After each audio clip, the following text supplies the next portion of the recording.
Chapter 1. Your mind is the battlefield. The greatest war you will ever fight is not against your boss, your bank account, or your competitors. It isn't fought in the streets or in a boardroom. The most violent, consequential, and relentless battle is the one taking place right now, inside your own head. Welcome to the battlefield. Every success and every failure begins with a single thought. Most people believe that life happens to them. They think they are a victim of circumstance, or that they just didn't get the lucky breaks. But if you look at the greats, the elite athletes, the visionary entrepreneurs, the people who remain calm while the world burns around them, you will find one common denominator: they have seized the high ground of their own minds. The two versions of reality. Imagine two athletes standing at the starting line of a marathon. Both have trained for months. Both have the same physical capacity. But at mile 22, when the lungs are screaming for air and the legs feel like they are made of lead, a shift occurs. The first athlete listens to the voice of comfort. The voice that says, "You've done enough. No one will blame you if you slow down." That athlete loses the mental war and, inevitably, the race. The second athlete hears the same voice, but they have built a fortress in their mind. They have already won the race 1,000 times in their head before they even laced up their shoes. They don't negotiate with their pain. They command it. The difference between these two isn't talent. It's mental sovereignty. You fall to your mindset. There is a phrase you must burn into your memory: you don't rise to your goals. You fall to your mindset. We all have big goals. We want the wealth, the health, and the respect. But goals are just destinations on a map.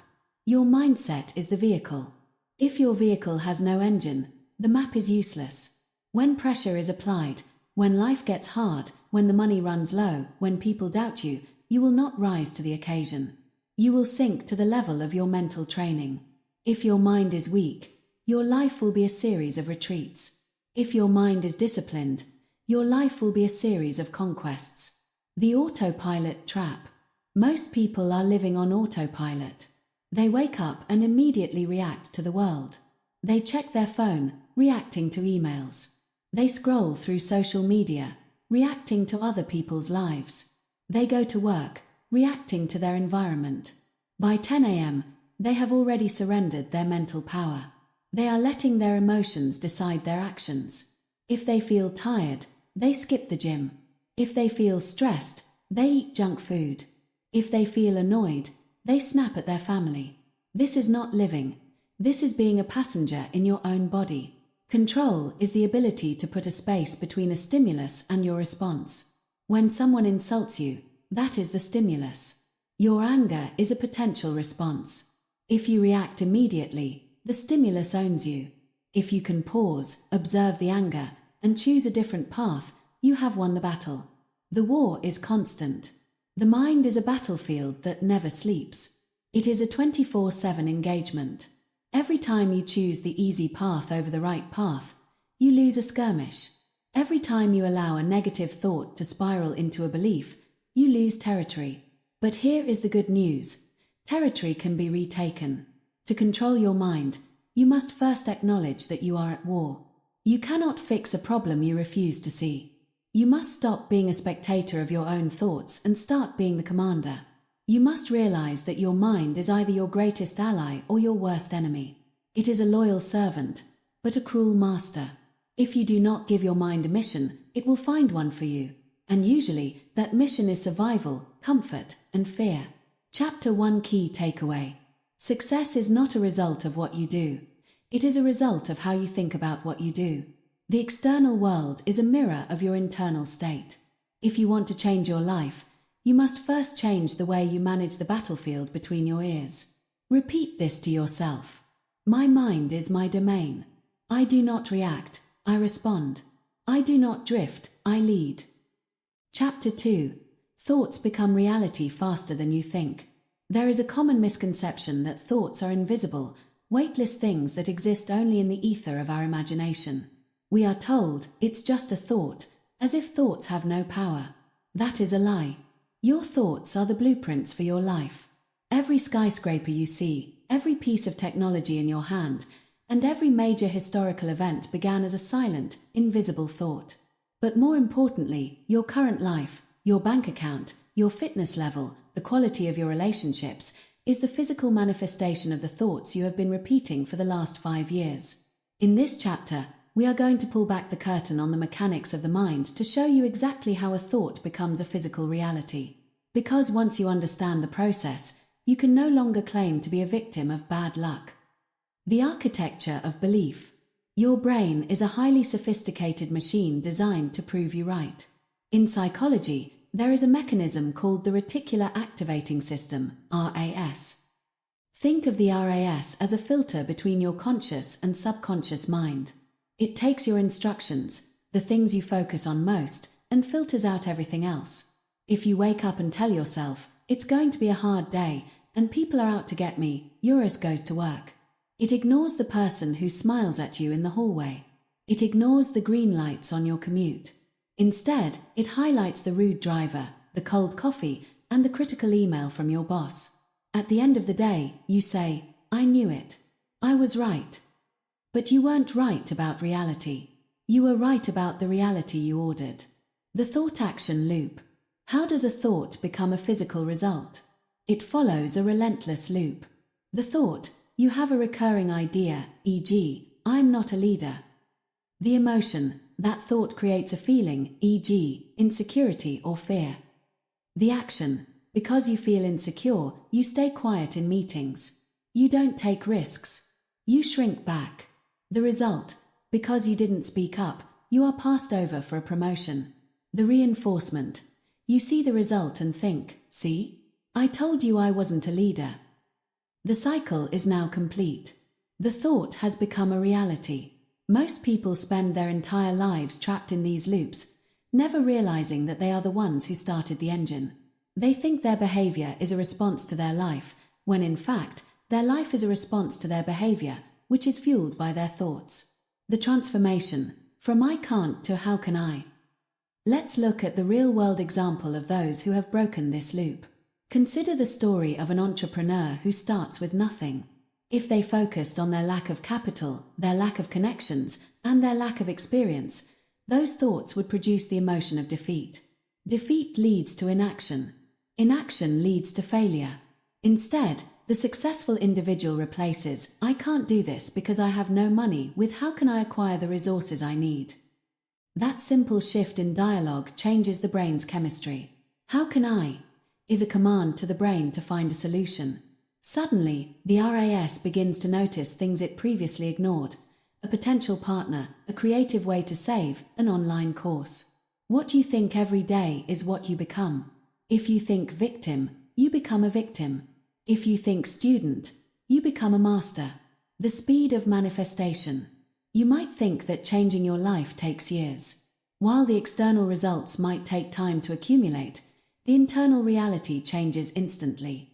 The moment you decide, truly decide, to change your internal dialogue, your relationship with the world shifts. You carry yourself differently. Your tone of voice changes. Your eyes look for different things. The world begins to treat you differently because you are presenting a different version of yourself to the world. Thoughts become reality faster than you think because your actions are the bridge. When you change the thought, you change the action, and when you change the action, the result must follow. It is a law of the universe as certain as gravity. The internal dialogue audit.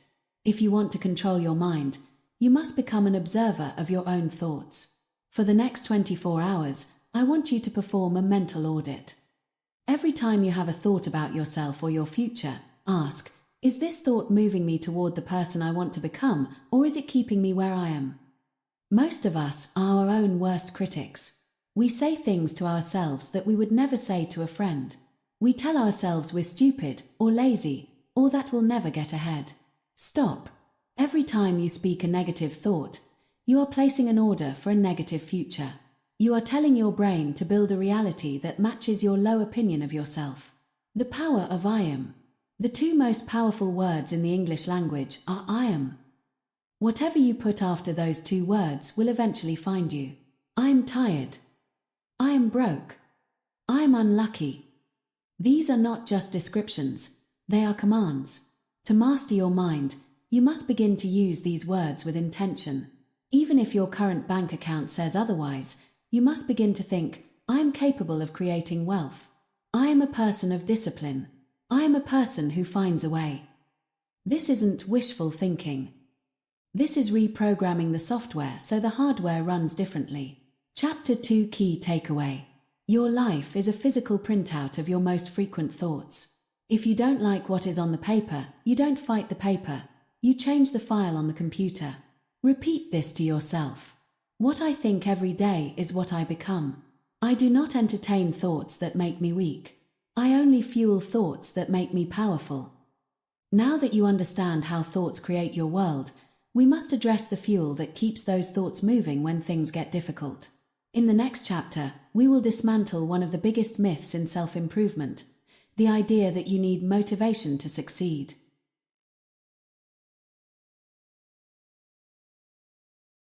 Chapter 3. Discipline is stronger than motivation. We have been sold a lie. In the world of self-help and peak performance, we are constantly told that we need to find our passion, get inspired, or wait for that surge of motivation before we take action. We watch a 3-minute video with epic music, feel a rush of dopamine, and think, today is the day I change my life. And then, Tuesday morning happens. It's raining. You didn't sleep well. Your phone is blowing up with problems. Suddenly, that spark you felt yesterday is gone. The motivation has evaporated, and you find yourself right back where you started, on the couch, scrolling, waiting for the feeling to come back. If you rely on motivation to get things done, you have already lost. Motivation is a fair-weather friend. It shows up when the sun is shining and things are easy, but it abandons you the moment the first storm hits. To control your mind, you must fire motivation and hire its much colder, much more reliable cousin, discipline. The motivation trap. Motivation is a feeling, and feelings are the most unstable foundation you could possibly build a life upon. Think about it. Do you only go to work when you feel like it? Do you only feed your children when you're inspired? No. You do those things because they are non-negotiable. You do them because the consequences of not doing them are unacceptable. Most people treat their dreams like an optional hobby. They wait for a mood to strike before they work on their business, their fitness, or their mindset. But the elite, the top 1% in any field, don't care about their mood. An Olympic swimmer doesn't dive into a cold pool at 4 a.m. because they are motivated. They dive in because it's 4 a.m. and they are a swimmer. Their identity is tied to the action, not the emotion. Discipline is the engine. If motivation is the spark, discipline is the engine. A spark is bright and exciting, but it burns out in a millisecond. An engine is loud, heavy, and repetitive, but it will take you across the country.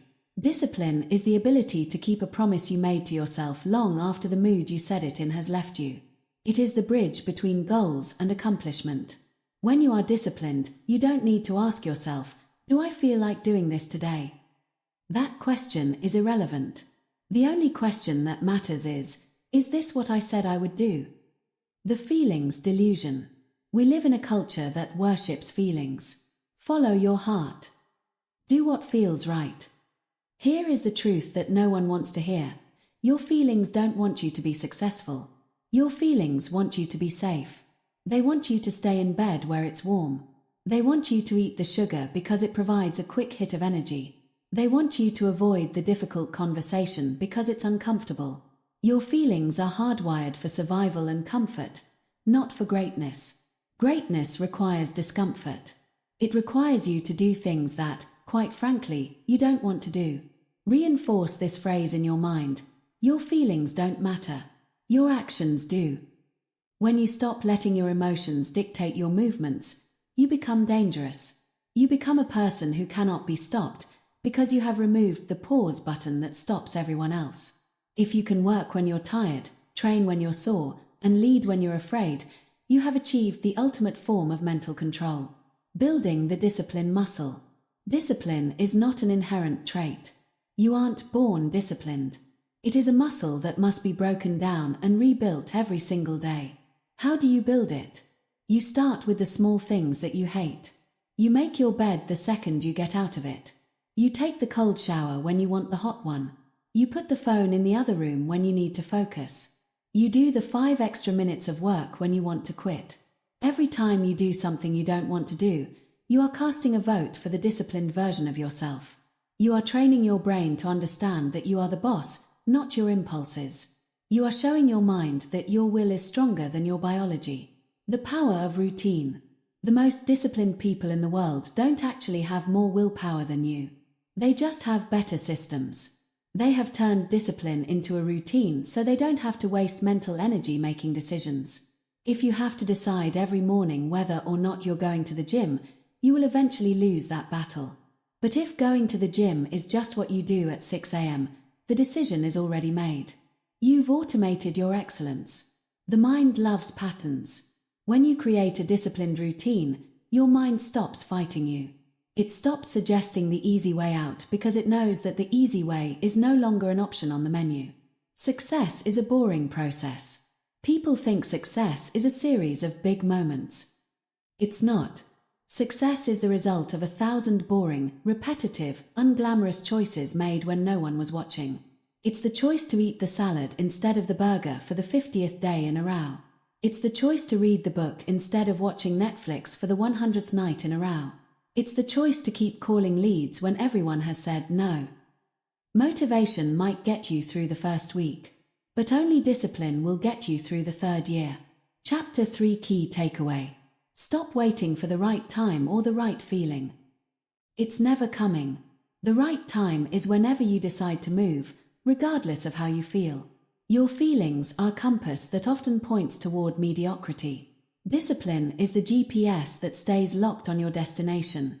Repeat this to yourself. My feelings are not my master. I do not negotiate with my goals. I do what needs to be done, whether I like it or not. You now understand that discipline is the engine, but there is a silent saboteur living inside you. There is a voice that will try to negotiate with your discipline at every turn. In the next chapter, we are going to identify that voice and learn how to shut it down forever.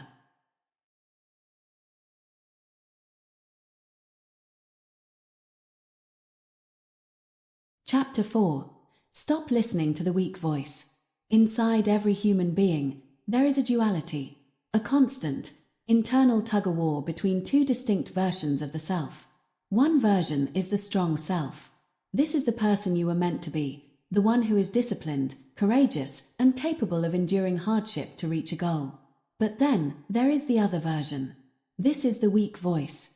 You know this voice intimately. You've heard it every single day of your life. It is the master negotiator. It is the king of excuses. It is the voice that whispers, never shouts, but whispers, exactly what you need to hear to stay small, stay safe, and stay mediocre. If you are going to control your mind, you must first learn to identify this enemy. You cannot defeat a saboteur if you believe the saboteur is you. The anatomy of the weak voice. The weak voice is a biological relic. Thousands of years ago, it served a purpose. It told our ancestors, don't go into that dark cave, you might die. It said, conserve your energy, we don't know when the next meal is coming. It was the voice of survival. But today, we don't live in caves. We live in a world of abundance and comfort. Yet, that voice hasn't evolved. It still thinks discomfort is a death sentence. It still thinks effort is a waste of resources. The weak voice has a specific vocabulary. It rarely says, I quit. That's too honest. Instead, it says, maybe tomorrow. You've worked hard enough today. You're not ready yet. You need more research. It's not the right time. What if you fail and everyone sees it? This voice is the primary reason most people die with their music still inside them. It isn't a lack of talent or opportunity that kills dreams, it is the successful negotiation of the weak voice. The master negotiator. The most dangerous thing about the weak voice is how logical it sounds. It doesn't sound like a monster. It sounds like a friend looking out for your best interests. Think about the last time you tried to start a new habit. Maybe it was waking up early to work on a side project. The alarm goes off at 5 a.m. In that moment, the weak voice begins the negotiation. It says, you didn't get enough sleep. If you get up now, you'll be tired all day and your work will suffer. It's actually more productive to sleep an extra hour and start fresh tomorrow. It sounds so reasonable. It sounds like common sense. But it's a trap. Because tomorrow is a place where 99% of all human potential goes to rot. The moment you engage in a conversation with the weak voice, you have already lost. You cannot out-argue a voice that is programmed to keep you comfortable. The only way to win is to stop the negotiation before it starts. The weak voice is loud. The strong voice must be trained. There is a fundamental truth you must accept. The weak voice is loud. The strong voice must be trained. By default, the weak voice is the loudest thing in your head. It's like a screaming child in a quiet room. It demands attention. It uses fear, anxiety, and laziness to get its way. The strong voice, however, is often a whisper. It is the quiet intuition that says, keep going.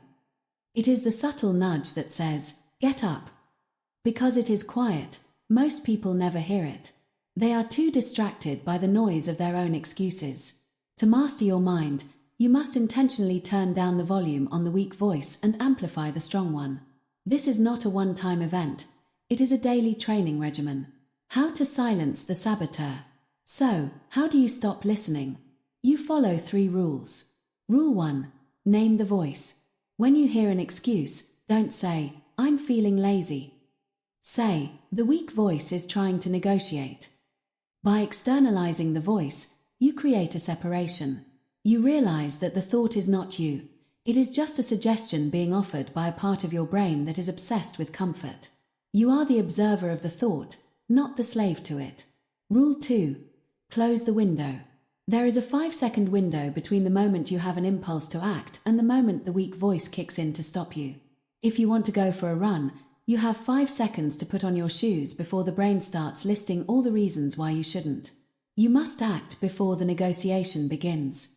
Once the window closes, the weak voice takes over. Rule 3. Do the opposite. This is the most aggressive form of mental training.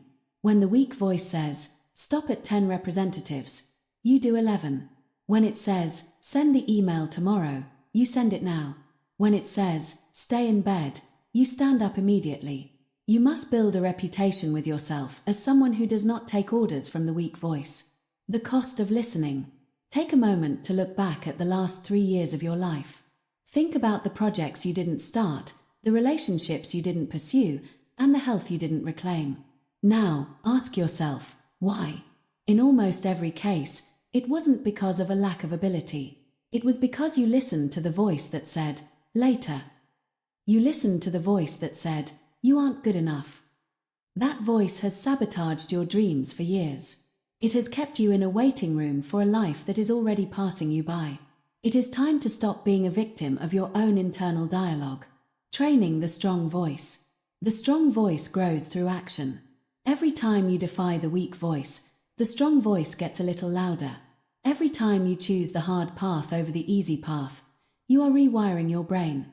Eventually, the roles will reverse. The strong voice will become your default. You will reach a point where doing the work is easier than living with the guilt of not doing it.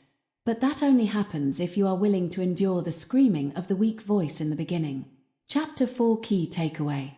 Your mind is an ecosystem. If you don't cultivate the strong voice, the weeds of the weak voice will take over. The inner voice of later and tomorrow is a liar designed to keep you safe and stagnant. Real life, the life you want, exists on the other side of that voice. Repeat this to yourself. The weak voice is loud, but I am the commander. I do not negotiate with my excuses. I hear the doubt, and I act anyway. The weak voice often uses your emotions against you. It uses fear and stress to keep you paralyzed. In the next chapter, we are going to learn how to take the steering wheel back from your emotions, so they no longer drive your life into the ditch. Chapter 5. Control your emotions before they control you. Emotions are the most powerful forces in the human experience. They can be the fuel that drives a man to build empires, or the acid that dissolves a life from the inside out. Most people are emotional puppets. They are pulled by the strings of whatever feeling happens to blow through them in the moment. If they feel insulted, they get angry. If they feel uncertain, they get anxious. If they feel tired, they get depressed. They spend their entire lives reacting to internal weather patterns they don't understand and can't control. But here is the truth of the elite. You cannot control what you feel, but you must control how you respond to what you feel. If you do not master your emotions will master you, and they are a cruel, inconsistent, and short-sighted master. The chemical storm. To control your emotions, you must first understand what they are. An emotion is not a mystical message from the universe. It is a chemical cocktail released by your brain in response to a perceived stimulus. When you feel fear, your body is being flooded with cortisol and adrenaline. When you feel anger, your heart rate spikes and your blood moves to your limbs, preparing you for a fight.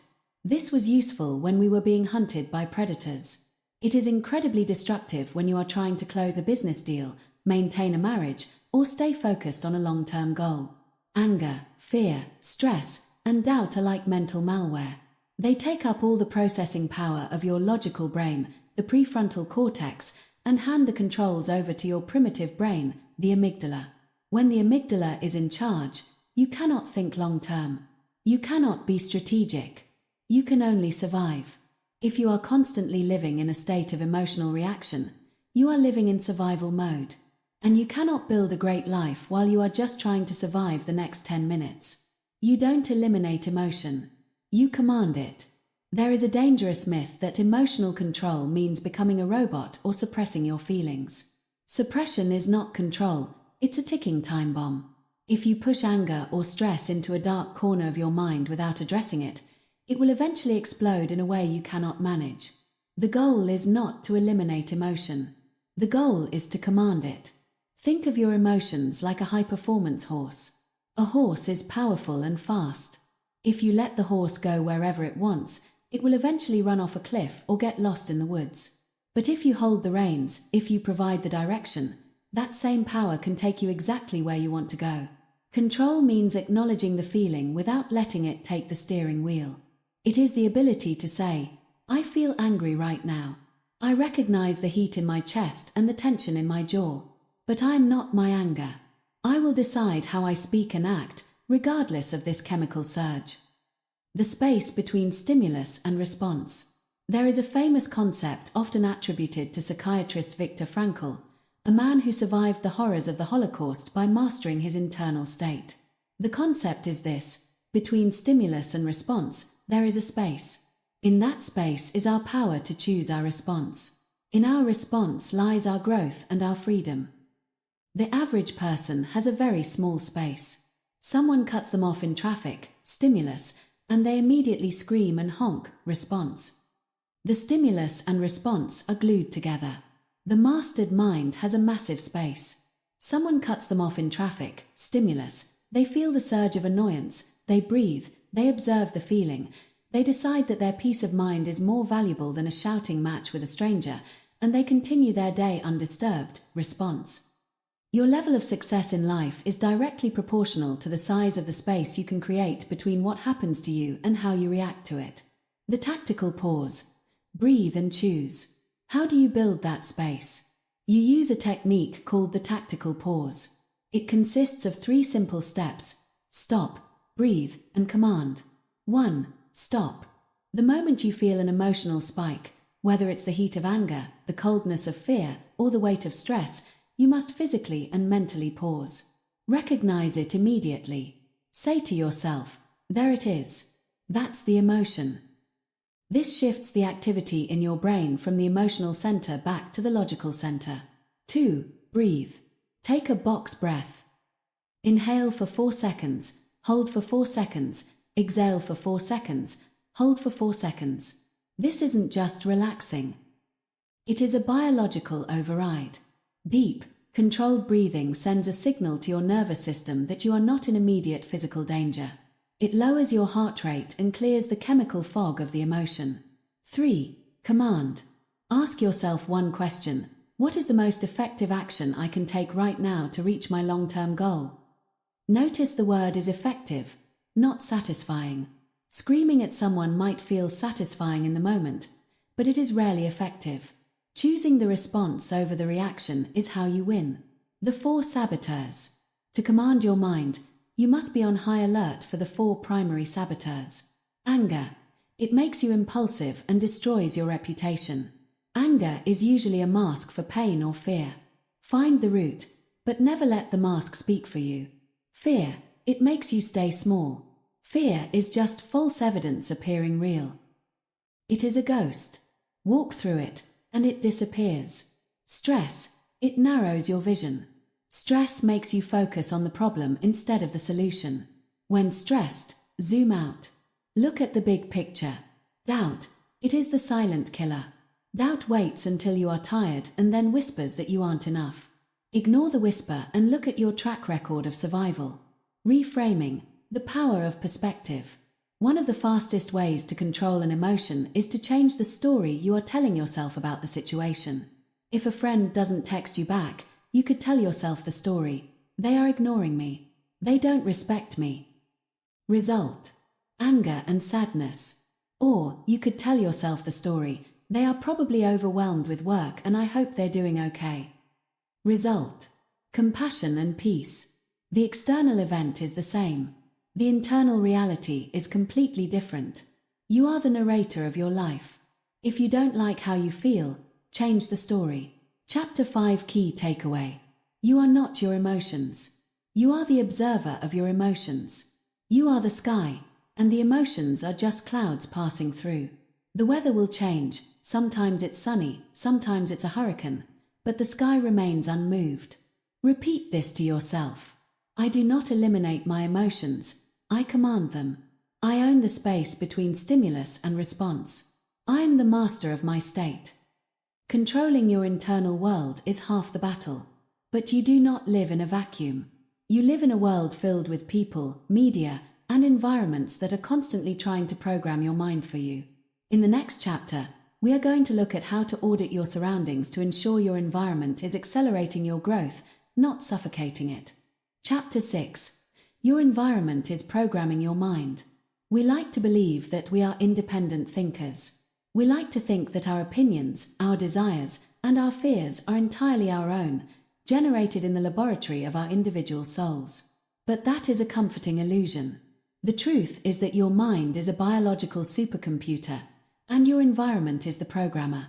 Every person you speak to, every video you watch, every song you listen to, and even the physical state of the room you are sitting in right now is code being uploaded into your subconscious mind.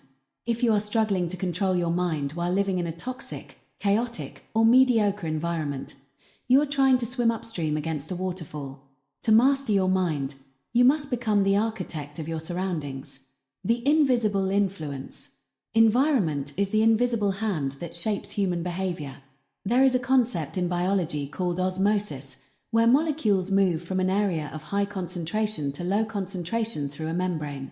Your mind works the same way. You absorb the energy, the vocabulary, and the standards of the world around you. If you spend your time with 5 people who are cynical, lazy, and full of excuses, you will eventually become the 6th. Not because you want to, but because their code becomes your default. You start to use their words. You start to adopt their limiting beliefs. You start to accept their level of good enough as your own. On the flip side, if you sit in a room with 5 billionaires, the conversation changes. The vocabulary changes. The expectations of what is possible change. You don't even have to try to grow. The environment pulls the growth out of you. The digital invasion. In the modern world, your environment is no longer just physical. It is digital. The average person spends hours every day scrolling through social media feeds. What you may not realize is that every scroll is a programming session. If your feed is filled with outrage, celebrity gossip, and people showing off perfect lives, you are programming your mind for envy, distraction, and anxiety. The algorithm does not care about your mental health. It cares about your attention. It will feed you whatever keeps you clicking. If you aren't careful, you are allowing engineers in Silicon Valley to decide what you think about while you're falling asleep and what you worry about when you wake up. To control your mind, you must aggressively curate your digital environment. Unfollow the accounts that make you feel inadequate. Mute the noise. Follow the builders, the teachers, and the winners. Turn your phone from a tool of distraction into a portable university. The physical space reflects the mental space. Look at your physical surroundings. Is your desk covered in trash? Is your sink full of dirty dishes? Is your car a graveyard of old fast food bags? Most people think, I'll clean up once I get my life together. They have it backward. You get your life together by cleaning up. Your external environment is a physical manifestation of your internal state. A cluttered room is a sign of a cluttered mind. When you live in chaos, your brain is constantly processing unfinished business. It creates a low-level hum of stress that drains your willpower. When you create order in your physical world, when you make your bed, organize your workspace, and surround yourself with things that inspire you, you send a signal to your subconscious, I am a person of order. I am a person of high standards. I am in control. The crabs in a bucket phenomenon. One of the hardest parts of controlling your mind is dealing with the people who don't want you to change.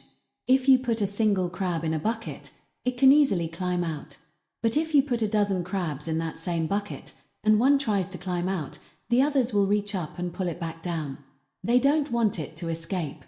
When you decide to take control of your mind, when you stop complaining, when you start working out, when you start building a business, your old environment will react. People might mock you. They might say you've changed. They might try to guilt-trip you into returning to your old habits. This is the ultimate test of mental sovereignty. You must realize that their reaction isn't about you. It's about their own fear of being left behind. To change your future, you must be willing to leave the bucket, even if it means leaving people behind who refuse to climb with you. Designing for success. Stop being a victim of your surroundings and start being a designer. If you want to read more, put a book on your pillow in the morning. If you want to eat better, throw away the junk food in your pantry today. Don't finish it first. Get it out of your sight. If you want to be more focused, create a distraction-free zone where your phone is forbidden. If you want to be more ambitious, go to places where ambitious people hang out. Sit in the hotel lobbies of the great hotels. Walk through the neighborhoods you want to live in. Let your eyes see the reality of what is possible. You are the average of the 5 things you consume most. What are those 5 things for you? Are they news reports, video games, and gossip? Or are they books, podcasts, and meaningful work? Change your surroundings. Change your future. You cannot always control the global economy. You cannot control the weather. But you have 100% control over what you allow into your inner circle. If you want to be a lion, you cannot hang out with sheep. Sheep don't hunt. Sheep just wait to be fed. Lions seek. Lions dominate. Lions protect their territory. Your mind is your territory. Protect the gates. Be ruthless about who and what you allow inside. If an environment makes you feel weak, leave it. If a habit makes you feel slow, kill it. If a person makes you feel small, distance yourself. Chapter 6 Key Takeaway. Your mind is a reflection of your inputs. You don't have to try to think differently as much as you have to change the data you are feeding your brain. When you change your environment, the thoughts change automatically. Repeat this to yourself. I am the architect of my environment. I do not let the world program me. I program my world. My surroundings reflect my standards. Once you have optimized your environment, you will find that growth becomes easier, but it will never be painless. In the next chapter, we are going to dive into the fire. We are going to learn why comfort is a slow death and why pain is the ultimate price of growth. Chapter 7. Pain is the price of growth.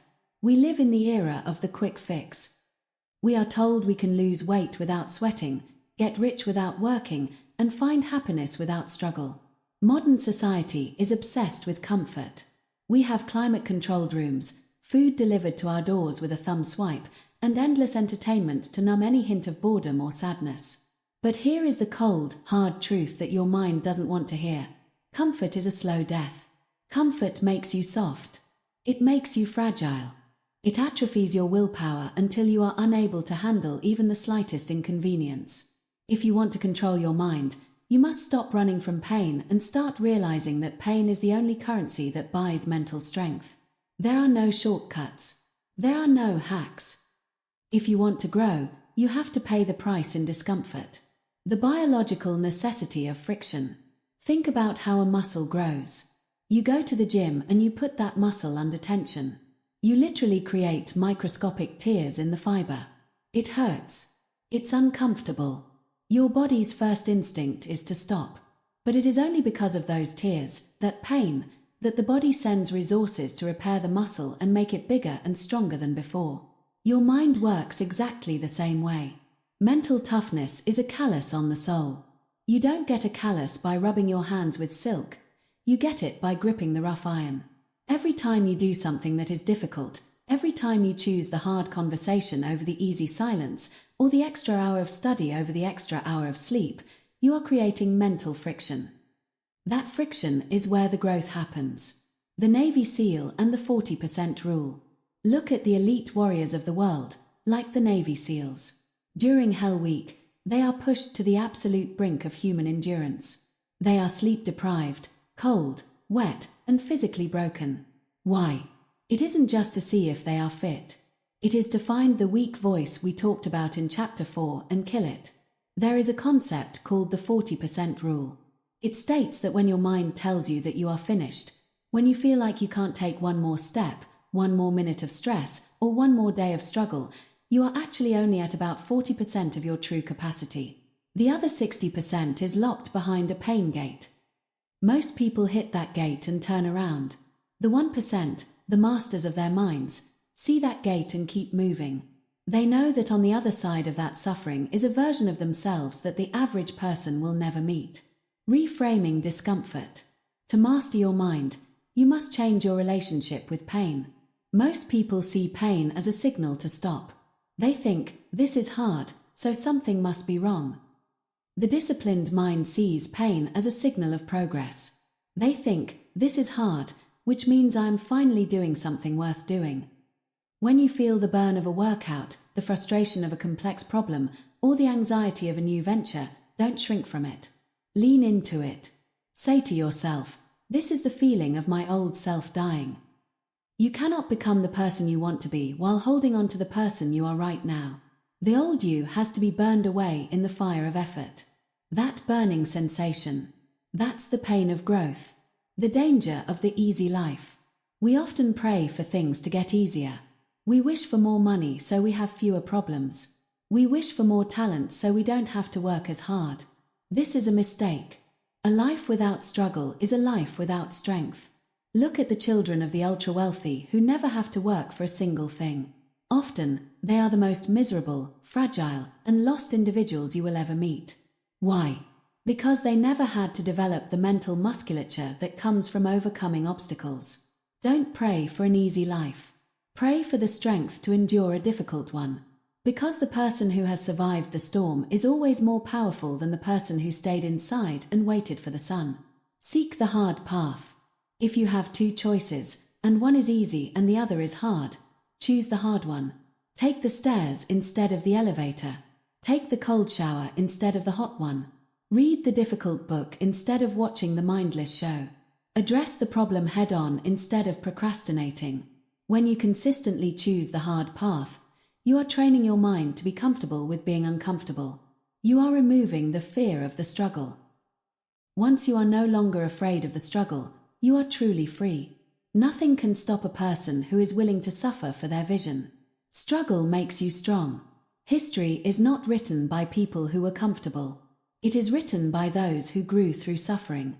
Nelson Mandela used 27 years in prison to forge a mind that could lead a nation. Abraham Lincoln endured a lifetime of failure and clinical depression to save a union. Viktor Frankl found the meaning of life in the middle of a concentration camp. These people didn't succeed despite their pain. They succeeded because they used their pain as a forge. They understood that struggle is not an obstacle to the path. Struggle is the path. Chapter 7 Key Takeaway. Discomfort is the price of admission for a great life. If you are avoiding the struggle, you are avoiding the growth. You must embrace the friction, lean into the heat, and realize that the very thing you are running from is the only thing that can save you. Repeat this to yourself. Comfort makes me weak. Struggle makes me strong. I do not run from the fire. I am the fire. You now understand that pain is necessary. But how do you ensure that this growth sticks? How do you turn a single moment of strength into a lifetime of power? In the next chapter, we look at the secret weapon of the brain, repetition.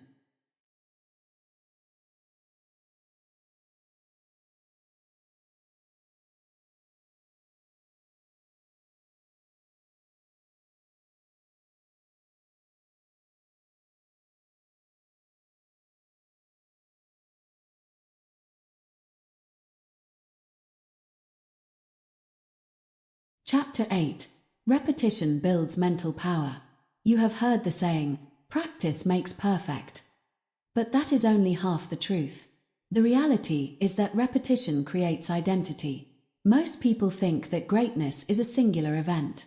They think it's a big break, a heroic moment, or a stroke of genius. They wait for the one day when they will finally feel ready to make a massive change. But the mind doesn't work in big moments. The mind works in loops.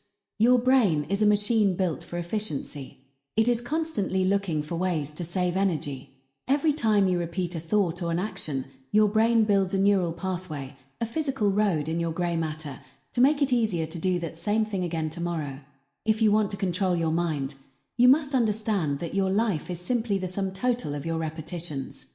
To change the results, you must change the loops. The science of wiring. There is a fundamental law in neuroscience. Neurons that fire together, wire together. Imagine a field of tall, thick grass. The first time you walk through it to get to the other side, it is difficult. You have to push the blades aside. The path is unclear. But if you walk that same path tomorrow, it's slightly easier. If you walk it every day for a month, the grass is flattened. Soon, you have a dirt path. Eventually, it becomes a paved highway. This is how your habits and your thoughts work. When you repeat a negative thought, I'm not good enough, you are paving a highway to low self-esteem. When you repeat the action of hitting the snooze button, you are paving a highway to procrastination. But here is the power of repetition. You can pave over those old roads. By intentionally repeating new, disciplined actions, you create new highways. Eventually, being disciplined becomes easier than being lazy, because the neural pathway for discipline is wider and smoother. The 1% rule.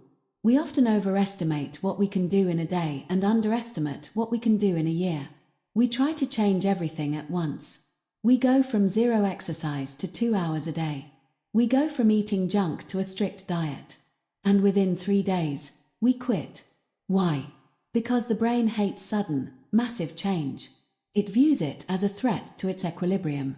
The secret to mental power is not massive action, it is compounding repetition. If you get just 1% better every day, through one small repeated action, you will be 37 times better by the end of a year. That is the power of momentum. You don't need to move a mountain today, you just need to move one rock, and then move another one tomorrow. Repeat this phrase, small wins daily create unstoppable momentum. The automation of excellence. The goal of repetition is to reach the state of unconscious competence. This is when you do the right thing without having to think about it. When you first learned to drive a car, you were overwhelmed. You had to think about the mirrors, the pedals, the blinkers, and the road all at once. It was mentally exhausting. Today, you can drive home while listening to a podcast, and you don't even remember the drive. Why? Because repetition turned a complex task into an automated program. This is what you must do with your mindset. You repeat the tactical pause until you no longer have to remind yourself to breathe when you're angry. You repeat the act of waking up early until the alarm clock is just a formality. Your body is already awake. You repeat the act of looking for solutions until complaining feels like a foreign language. When excellence becomes a habit, you no longer need willpower. And when you no longer need willpower, you are truly dangerous, because you can sustain your effort indefinitely. The morning and evening bookends. To harness the power of repetition, you must control the 2 most important parts of your day, the beginning and the end. These are the bookends that hold your mental state together. The morning routine. How you start your day is how you play your day. If you start by reacting, checking news, social media, or emails, you are training your brain for distraction. If you start with a repeated routine, meditation, reading, or physical movement, you are training your brain for focus. You are telling your mind, I am the one who sets the tone. The evening audit. Before you sleep, your brain is in a highly suggestible state. If you go to sleep worrying about your problems, your subconscious will chew on those problems all night. If you spend 5 minutes repeating your wins for the day and visualizing your goals for tomorrow, you are programming your mind while you sleep. Consistency over intensity. Intensity gets the headlines, but consistency gets the results. The man who goes to the gym for 9 hours on a Saturday but does nothing for the rest of the week will see no change. The man who goes for 30 minutes every single day, without fail, will transform his body. Repetition is the hammer that breaks the stone. It isn't the 100th blow that cracks the rock, it's the 99 blows that came before it. Every boring day of sticking to your routine is a blow against the old, weak version of you. Every time you show up when you don't feel like it, you are strengthening the highway of greatness. The momentum trap. Be careful, momentum works both ways. If you skip one day, it's an accident. If you skip 2 days, it's the start of a new habit. Every time you give in to the weak voice, you are making it easier to give in next time. Do not break the chain. Even if you can only do 5 minutes of work, do the 5 minutes. Even if you can only do 10 push-ups, do the 10 push-ups. The goal isn't just the physical result. The goal is protecting the repetition. You are keeping the path clear of weeds. Chapter 8 Key Takeaway. You are what you repeatedly do. Mental power is not a gift. It is a result of consistent, daily routines that rewire your brain for success. Don't look for the big leap. Look for the small, daily win. Repeat this to yourself. Small wins daily create unstoppable momentum. I am a creature of habit, and I choose habits that serve my vision. I do not break the chain. By now, you have the tools. You know how to fight the battlefield, silence the weak voice, and build momentum through repetition. But there is one final piece of the puzzle. To truly stay in control, you must decide who you are. In the next chapter, we are going to look at the power of identity. Chapter 9. Decide who you are becoming. We have talked about thoughts, discipline, and habits. But underneath all of those lies the foundation of everything you will ever achieve: identity. Most people fail to change their lives because they try to change their actions without changing their identity. They try to stop smoking while still identifying as a smoker trying to quit. They try to build a business while still identifying as an employee who is stressed out. This creates an internal tug-of-war. Your brain hates inconsistency. If you believe you are a certain type of person, but you try to act like someone else, your mind will eventually sabotage you to bring you back in line with your self-image. To master your mind, you must stop trying to do things and start being the person who does them. You must decide, today, who you are becoming. The thermostat of the soul. Your identity is like a thermostat. If a room's thermostat is set to 68 degrees, and the sun comes out and warms the room to 75, the air conditioning kicks in to pull it back down. If someone opens a window and the temperature drops to 60, the heater kicks in to pull it back up. Your life works exactly the same way. If you identify as a middle-class person who always struggles with money, and you suddenly win the lottery or get a massive bonus, your internal thermostat will feel uncomfortable. You will unconsciously find ways to spend that money, lose that money, or make bad investments until you are back at the temperature you believe you deserve. If you want to stay at a higher level of success, you don't just need more money, you need to change the setting on your thermostat. You have to become the person for whom that success is normal. The power of I am. The most powerful force in the human psyche is the need to remain consistent with how we define ourselves. This is why the words I am are the most important words you will ever speak. When you say, I am a procrastinator, you are giving your brain a direct order to find distractions. When you say, I am not a math person, you are literally shutting down the parts of your brain capable of logical problem solving. But when you change the label, you change the behavior. The elite don't say, I'm trying to be disciplined. They say, I am disciplined. They don't say, I hope I can stay focused. They say, I am a focused individual. These aren't just affirmations. They are declarations of a new reality. They are the blueprints that your mind uses to build your day. Identity-based choices. Every action you take is a vote for the person you wish to become. When you sit down to work and the weak voice tells you to check your phone, don't ask, "Should I check my phone?" Instead, ask, "What would a world-class CEO do in this moment?" When you're at the gym and you want to quit early, don't ask, "Can I leave?" Ask, "What would an elite athlete do right now?" By shifting the question from "What should I do?" to "Who would I be?" you bypass the negotiation.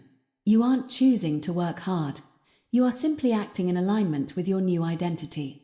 You are being true to yourself, but you have chosen a better version of yourself to be true to. The mirror of the future. Most people look in the mirror and see their past. They see their mistakes, their scars, and their limitations. To control your mind, you must look in the mirror and see your future. You must act as the person you want to become now, long before the results show up in the physical world.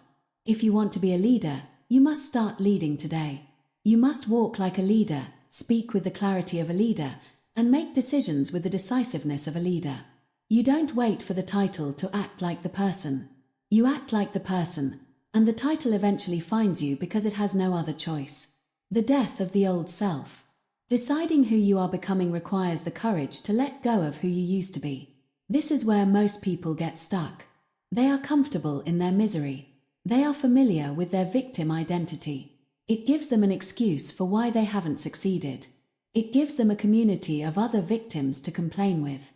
To step into your greatness, you must be willing to let that old version of you die. You must be willing to be misunderstood by people who knew the old you. You must be willing to be the person who changed. Identity change is not a coat you put on over your old clothes. It is a total shedding of the skin. I do hard things. If you want a simple identity to start with, adopt this one. I am a person who does hard things. Make that your mantra. When the rain is falling and you need to run, I am a person who does hard things. When the project is difficult and you want to quit, I am a person who does hard things. When the conversation is uncomfortable, I am a person who does hard things. When you adopt this identity, you stop fearing the struggle. You actually start to seek it out, because doing hard things is how you prove to yourself that you are who you say you are. You begin to collect evidence of your new identity. And once you have enough evidence, the belief becomes unshakable. Chapter 9 Key Takeaway. Your future changes the moment your identity changes. You don't get what you want in life. You get what you are. Stop trying to change your results and start changing the I am that sits at the center of your soul. Repeat this to yourself. I am the architect of my identity. I do not look at my past to define my future. I act as the person I am becoming, and my reality must align with my vision. You have the blueprint. You have the tools. You have the identity. Now, it is time to bring it all together. In our final chapter, we are going to look at the master system for winning at life. We are going to learn how to keep the mind mastered for the long haul.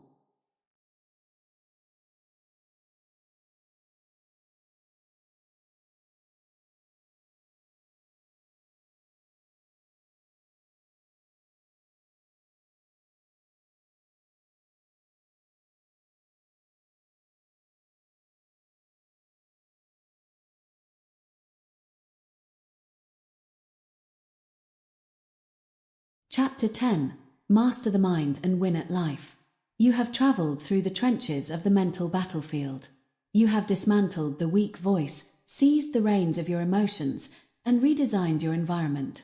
You have accepted the price of growth and begun the relentless work of repetition. You have decided who you are becoming. Now, we bring it all together. Mastering your mind is not a project you finish. It is a lifestyle you maintain. It is the realization that everything in your external world, your wealth, your influence, your peace, and your impact, is simply the overflow of your internal state. If you can command the 6 inches between your ears, you can command the world. In this final chapter, we will integrate these lessons into a single, cohesive mental control system. A system designed to make you not just successful, but unstoppable. The system of mental sovereignty. Winning at life is not about luck. It is about the consistent application of a master system. This system has 4 pillars: clarity, discipline, emotional command, and identity. Pillar 1. Clarity, the map. The mind is a goal-seeking missile. If you do not give it a specific target, it will circle in the air until it runs out of fuel and crashes. Most people are confused as to why they aren't getting anywhere, but they have never defined somewhere. Clarity is power. You must know exactly what you want, why you want it, and what you are willing to sacrifice to get it. When you have clarity, the weak voice has less room to negotiate. When you know your mission, the distractions of the world lose their flavor. Every morning, you must remind your mind of the mission. Don't let it wake up and wonder what to do. Give it the orders before it has a chance to wander. Pillar 2. Discipline and repetition, the engine. We have learned that discipline is the engine and repetition is the fuel. You win at life by making excellence your default setting. The master system requires you to automate your victories. You don't try to work out. You are a person who trains. You don't try to stay focused. You are a person who produces. By repeating the hard things until they become easy, you free up your mental energy to tackle even bigger challenges. Remember, small wins daily create unstoppable momentum. The secret to winning big is to never stop winning small. Pillar 3. Emotional command, the navigation. Emotions will always exist. You will still feel fear. You will still feel anger. You will still feel the sting of failure. But the master of the mind uses these emotions as data, not as directions. You now have the tactical pause. You have the space between stimulus and response. When the storm hits, and it will hit, you do not become the storm. You become the lighthouse. You remain steady while the waves crash against you. You choose the effective response over the satisfying reaction. Pillar 4. Identity, the captain. This is the heart of the system. Your identity is the set point for your life. If you see yourself as a winner, your mind will find ways to win. If you see yourself as a person who does hard things, your mind will seek out challenges. You are no longer a victim of your past. You are the architect of your future. Every time you act in alignment with the person you are becoming, you are tightening the grip on your own destiny. The scoreboard of life. People often look at the external scoreboard, the cars, the titles, the houses, and call that winning. But the true win is the person you become in the process. A man who wins $1 million but has a weak mind will soon lose the money. But a man who has built $1 million mind can lose everything and get it all back in half the time. Why? Because the power isn't in what he has. The power is in who he is. Winning at life means reaching the point where you are no longer afraid of the world. You aren't afraid of the economy, you aren't afraid of criticism, and you aren't afraid of failure, because you know that none of those things can touch the fortress of your mind. The price of sovereignty. Make no mistake, there is a price to pay for this level of control. The price is the loss of your excuses. You can no longer blame your parents, your boss, your genetics, or your luck. Once you realize that you have the power to control your mind, you also realize that you are 100% responsible for your life. For some, this is a terrifying thought. They would rather be a victim because a victim doesn't have to work. A victim gets to complain. A victim gets to stay in the comfort of their misery. But for you, responsibility is freedom. If you are the cause of your problems, you are also the solution. If you are the one who let your mind run wild, you are the only one who can bring it to heal. Your new reality starts now. This audiobook is coming to an end, but the work is just beginning. Knowledge without application is just a mental exercise. It is mental masturbation. It feels good, but it produces nothing. The difference between the person who finishes this book and stays the same, and the person who finishes this book and changes the world, is action. Right now, in this moment, you have a choice. You can go back to autopilot. You can let the weak voice tell you that this was just another motivational book. You can let your emotions drive you back into the ditch of mediocreness. Or you can seize the high ground. You can walk out into the world today with a different posture. You can look at your challenges with a cold, calculated eye. You can embrace the struggle, seek out the friction, and start the repetitions that will build your empire. The final charge. The world is looking for leaders. The world is looking for people who are in control of themselves. Because a person who can control their own mind can eventually influence the minds of others. You have the tools. You have the blueprint. You have the identity. Stop waiting for permission to be great. Stop waiting for the feeling to be right. Stop waiting for someone to save you. Control the mind. Control the habits. Control the life. The battlefield is yours. The victory is already written. Now, go out and claim it. Narrator tone. Final, echoing, powerful. You are the commander. Your mind is the weapon. The life you want is on the other side of the work you are avoiding. Go get it.